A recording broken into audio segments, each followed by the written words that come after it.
Who announces their team at 8:30 in the morning? Thank you, Gregor Townsend, for that lovely little breakfast time treat. Scotland's side for the Calcutta Cup has been announced, and how confident will you be feeling if you're a Scotland fan ahead of the trip to Twickenham? Well, I mean, I can tell you from painful first-hand experience of being at Twickenham and watching England against Scotland that they should be feeling confident whatever 23 gets put out because, well, they are England's bogey team. And make no mistake, whatever any coach or player says about this just being another game and, you know, all 5 games are important, this is the big one for Scotland. And this is one that will send a slight chill down the spines of England fans, let me tell you. So let's get into the matchday squad that has been announced by Gregor Townsend. Some interesting calls in quite a few positions. Some that I don't think people were quite expecting. A few in the back line. A couple in the pack. Let's start in the pack, actually, because I think WP Nell is starting at tight head prop because Xander Fagerson is not quite fit yet. Xander Fagerson is the standout choice at tight head prop. He's been recovering from injury. They were just toying with the idea of picking him for England because it's such a big game, but have just erred on the side of caution and we'll save him for next week. So WP Nell and Pierre Schumann, some South African meat on the props. They'll hold a scrum steady. I'd take that. If I were England, I'd be taking that. George Turner accompanying them in the front row. Second row, Richie Gray. A little bit of a resurgence from him, isn't it? He's had really good club form. Now he's back in Scotland. But he was sort of off the picture. His brother leapfrogged him. Other players had leapfrogged him. Richie Gray does a lot of work around the park. And with Grant Gilchrist, that is a pretty meaty second row combination to round off the tight 5. Back row, Luke Crosby gets the nod at 7. Obviously, Hamish Watson, not quite available yet. I've got a lot of time for Luke Crosby. On one of my previous videos, if you go and look at the Six Nations Rising Star, I picked out some players who I think their stocks are going to rise over the next 6 or 7 weeks. And Luke Crosby is one of the names I picked. He's been fantastic this season for Edinburgh. Big, strong boy, 6'5", 17.5 stone, 18 stone nearly. And yeah, he is a dynamic back row, big ball carries over the gain line. Really, really like the look of him. And whilst Hamish Watson would have been great to see, I'm excited to see Luke Crosby get his 3rd cap, just his 3rd cap in a massive game. In the back row with his captain, Jamie Ritchie, automatic selection there. Same goes for Matt Fagerson at number 8. As for the backs, starting at scrum half, Ben White gets the nod. Now, I was trying to rack my brains. I cannot remember the last time Ali Price was not involved in a matchday 23. George Horn, the scrum half on the bench. When was the last time Ali Price, when fit, was not in a Scotland matchday squad? It's an amazing selection, and I think this is just another indication that Gregor Townsend is picking on club form. And that's great to see. I've been watching a lot of the Premiership, and Ben White has been playing very well for London Irish this season. He's got a good tactical kicking game, and he snipes a little bit round the base, so he's going to keep those fringe defenders for England honest. Big call, though. Finn Russell.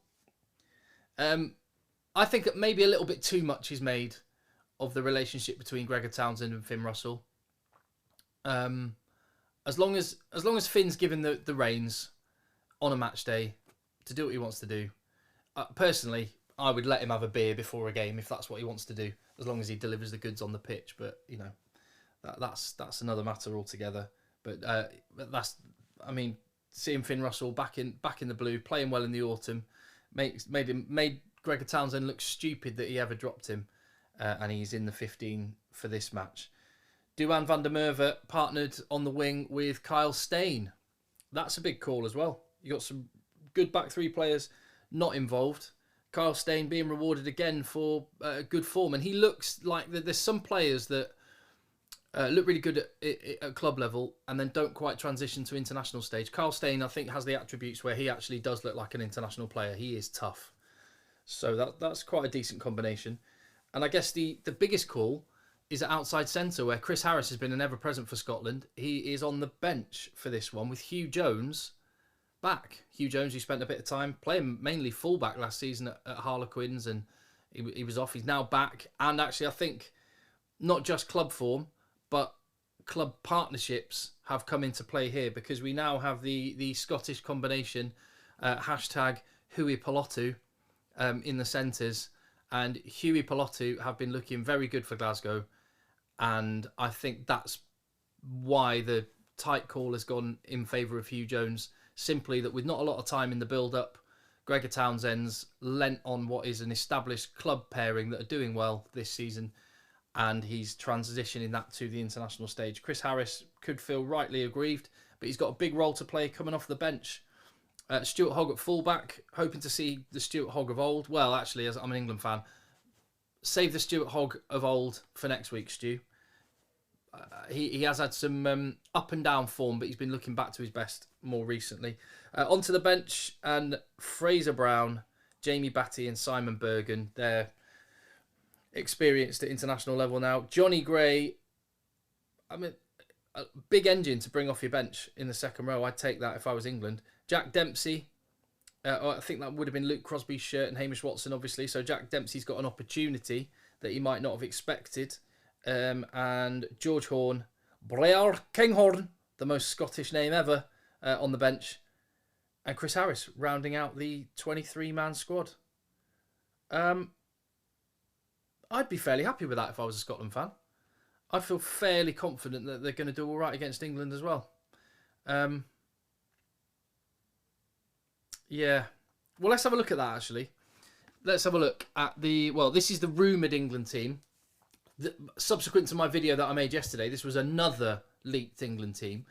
How many of those Scotland players from that 23, assuming this is the England team, would make it into that 15? And I've got... And tell me what you make of this for a combined 15. I've got quite a few.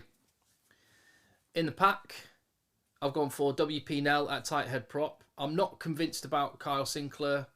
I'm hoping to be proven completely wrong. His form has been improving, but he's not back to where he was a couple of years ago. Hopefully that will change. But for now, someone to anchor the scrum, 50 caps at international level. I could have picked Dan Cole. To be honest, tight head prop, ignore that one.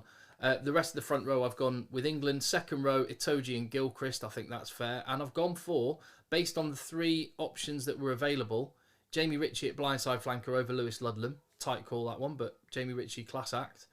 Alex Donbrandt at number 8 over Matt Fagerson. Really like Donbrandt. Looking forward to seeing him. And I like Luke Crosby a lot, so I've nudged him ahead of Ben Curry. Although I'm so happy that Ben Curry, if he is confirmed to be starting in the side, I'm really happy for him. At scrum half, I've gone Jack Van Portfleet over Ben White. I watched a lot of the Premiership, and I think Jack Van Portfleet, were he Scottish, would be starting for Scotland on that basis. Fly half, Finn Russell. I mean, if Owen Farrell was picked at 10 for England, I think I might have picked Farrell over Russell, but based on the selection that's rumoured at this stage, I'll revise this when the England team is announced if Farrell ends up at 10. But Finn Russell at 10 and Sione Tuipulotu at 12. And that little axis, a lot of question marks over England's 10-12, that is settled for Scotland in great form and really, really good players. And that is where I think the damage could be done. Sione Tuipulotu is someone that Finn Russell can give the ball to, and he will make a hard run.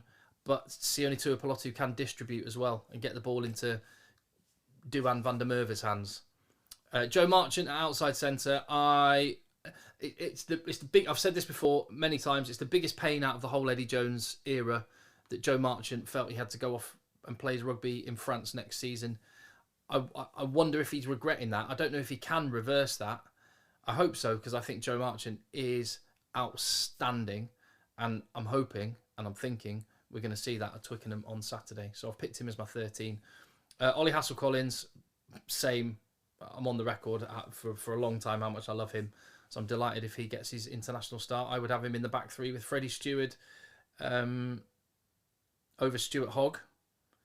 Very different players, very different skill sets. In fact, if you combine Freddie Stewart and Stuart Hogg, you would have the greatest fullback of all time in a Calcutta Cup match where one mistake and one chance. Well, that's the two sides of it, isn't it? Freddie Stewart's the kind of guy that you think you want there not to make a mistake to give Scotland an opportunity. But on the flip side, Stuart Hogg is the guy you would want there.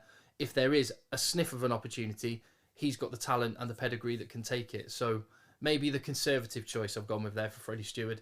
and Duhan van der Merwe in the back three. And on the bench, there you go, 4 from one nation, 3 from the other. I think what is noticeable is I think Johnny Gray can have a big impact on a game coming off the bench, more so than Nick Ezekwe, who's thought to be there. And I think George Horn can speed up the game coming off the bench, much more so than Ben Youngs will or can. And Blair Kinghorn has got a touch of class coming off the bench, whether that's in the centre, 10, fullback, wing, really versatile option. Anthony Watson coming off the bench as well. I guess, in summary, 4 Scots in the pack, 4 Englishmen in the pack, 3 Scots in the back line, 4 Englishmen in the back line, 4 Englishmen on the bench, 4 Scots on the bench. There is very little to pick between these teams. There's a lot of England. I think there'll be a lot of casual England fans that maybe only turn on at the Six Nations or at a World Cup who will be expecting, because it's England to be dominant against Scotland, populations and player depth and player pools and all the rest of it. I do not see it like that at all. I would not be surprised if Scotland win the Calcutta Cup again. I think it's going to be really, really tight, and I think England will just sneak home by a couple of points. I'll have another video, obviously, when England's team is announced. Ditto for Ireland and France and Italy. It is getting closer, and it's getting very exciting. If you're still watching right now, I'm hoping I've earned your subscription. I'm Tim, this is Egg Chasers. More videos to come.